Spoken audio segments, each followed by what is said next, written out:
kita zaman sekarang sudah sering meremehkan perbuatan atau adab mendoakan ibu kandung kita.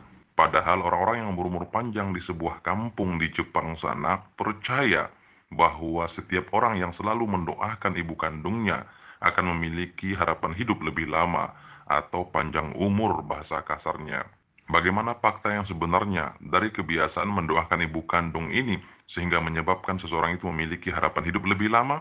Orang Jepang percaya bahwa selama seorang anak masih terjaga bersama ibunya, walaupun makanannya hanya tiwul atau singkong kalau dalam bahasa kita, terbukti anak tersebut memiliki badan yang sehat, pikiran yang kuat, dan mental yang baja. Namun ketika anak itu berpisah dari ibunya untuk melanjutkan sekolah ke kota, walaupun anak itu tinggal di rumah budenya sendiri, dengan ekonomi yang serba berkecukupan sekalipun, ternyata faktanya, anak tersebut hanya dalam beberapa bulan, badannya berubah menjadi kurus, pikirannya berubah menjadi layu. Dari ratusan bahkan ribuan kejadian-kejadian seperti inilah, orang Jepang mempercayai dan bahkan sampai hari ini, mereka menjadikan kebiasaan mendoakan ibu kandung mereka sebagai kebiasaan yang wajib, apapun agama dan kepercayaan yang mereka anut. Nah, tradisi mendoakan ibu kandung mereka ini akan menyebabkan mereka selalu merasa dekat dan selalu merasa bersama-sama dengan ibu kandungnya. Walaupun saat melakukan kebiasaan itu, mereka terpisah jarak ruang dan waktu dengan ibu kandung mereka. Begitu hebatnya gelombang perasaan yang muncul ketika seorang anak memiliki kebiasaan mendoakan ibu kandung mereka. Jadi orang-orang Jepang sangat percaya bahwa kebiasaan mendoakan ibu kandung akan menyebabkan orang itu memiliki harapan hidup lebih lama atau panjang umur. Lalu bagaimana pula dengan kita bangsa Indonesia? Apakah memiliki pengetahuan yang sama seperti orang Jepang itu?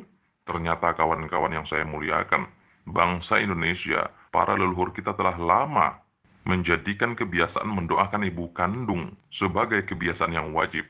Orang-orang Jepang percaya akan menyebabkan panjang umur, sementara orang-orang Indonesia percaya bahwa kebiasaan mendoakan ibu kandung akan menyebabkan panjang rezeki. Nah, sekarang bagaimana pula kita untuk membuktikan kepercayaan yang sudah mengakar sejak zaman dahulu di bangsa kita, bahwa kebiasaan mendoakan ibu kandung akan menyebabkan panjang rezeki. Kawan-kawan yang saya muliakan, 9 daripada 10 ibu-ibu yang ada di Indonesia saat ini, ketika dia mengingat anaknya, maka tak lain tak bukan, yang dia ingat itu hanya 3 saja. Yang pertama, apakah anaknya sudah makan? Yang kedua, apakah anaknya masih beriman? Dan yang ketiga, apakah anaknya sudah memiliki pasangan? Tapi yang paling pertama diingat oleh seluruh ibu di muka bumi ini akan anaknya, pastilah apakah anaknya sudah makan. Yang kedua barulah iman. Dan yang ketiga barulah pasangan.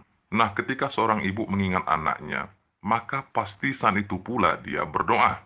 Jadi sudah bisa kita simpulkan bahwa doa semua ibu-ibu di muka bumi ini pasti tidak akan jauh-jauh dari apakah anaknya sudah makan, yang kedua tentang iman, dan yang ketiga tentang pasangan. Makan tentu saja tidak bisa dilepaskan dari uang, dan keselamatan serta kesehatan adalah bagian daripada iman. Dan yang terakhir, rumah tangga yang sakinah, mawaddah, dan warohmah tentu saja adalah bagian utama dari hidup berpasang-pasangan. Jadi kesimpulannya, ketika seorang ibu mengingat anaknya, maka ketika itu pula lah dia tengah berdoa. Dan doanya tak akan jauh-jauh. Apakah anaknya masih punya uang? Yang kedua, apakah anaknya masih beribadah dan diberikan keselamatan oleh yang diibadahinya? Dan yang ketiga, apakah anaknya memiliki rumah tangga yang sakinah, mawaddah, dan warohmah? Jadi terpaparkan dengan jelas bahwa keyakinan orang-orang kita dahulu mendoakan ibu kandung kita akan menyebabkan anaknya itu menjadi orang yang kaya, orang yang beriman dan selamat, dan yang ketiga, rumah tangga yang dimiliki oleh anaknya itu akan sakinah, mawaddah, dan warohmah. Lalu bagaimana pula kita mengetahui bahwa ibu kita tengah mendoakan kita? Seperti yang kita ketahui juga, bahwa seorang ibu juga manusia, memiliki keletihan dalam bekerja, mengurus rumah tangga, anak, cucu, dan sebagainya. Kadang-kadang terlupa juga untuk mendoakan anaknya yang tengah berjuang di luar sana.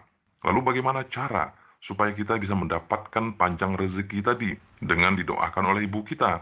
Mari kita pakai ilmu sebab akibat. Jika Anda mendoakan Nabi, maka Nabi pasti mendoakan Anda. Bahkan sesungguhnya, ketika kita mendoakan semut sekalipun, maka semut itu pun akan balik mendoakan kita dalam kebaikan. Lalu jika ibu kita lupa mendoakan kita karena keletihan-keletihan hidup yang beliau lalui, maka segeralah lebih dulu kita yang mendoakan beliau.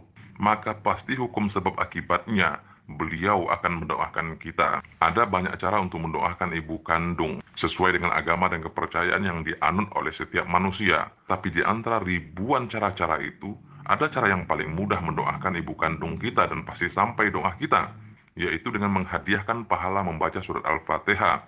Kita menyebutnya dengan bertawasul. Banyak sekali lafaz tawasul yang diajarkan atau ditunjukkan oleh para alim ulama. Salah satunya seperti summa ila hadrati. Ada juga yang menggunakan wabil khususon, karena yang ditawasulkan itu adalah orang yang khusus, yaitu ibu kita.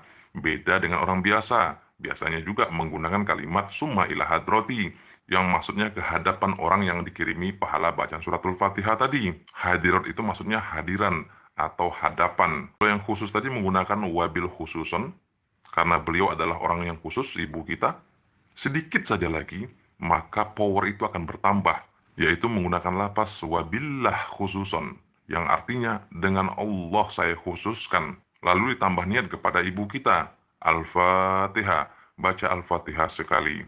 Niscaya setiap kita mendoakan ibu kita, maka dimanapun ibu kita berada saat ini, baik masih di alam dunia ataupun sudah tiada, maka hukum ma'rifatullah. Siapa yang mendoakan seseorang, maka seseorang itu wajib baginya juga mendoakan orang tersebut, dimanapun saat ini dia tengah berada. Maka kejadiannya ibu kita akan mendoakan anaknya supaya panjang rezeki, diberikan keimanan dan keselamatan, dan yang terakhir seorang ibu akan mendoakan anaknya supaya memiliki rumah tangga yang sakinah, mawadah, dan warohmah. Jadi kebiasaan mendoakan ibu kandung itu sangat erat kaitannya dengan kekayaan, terhubung juga dengan keselamatan, dan yang terakhir sangat dibutuhkan dalam berumah tangga. Wallahu a'lam bishawab, mudah-mudahan bermanfaat. Minta ampun maaf jika tersilap kata, tersilap. Assalamualaikum warahmatullahi wabarakatuh.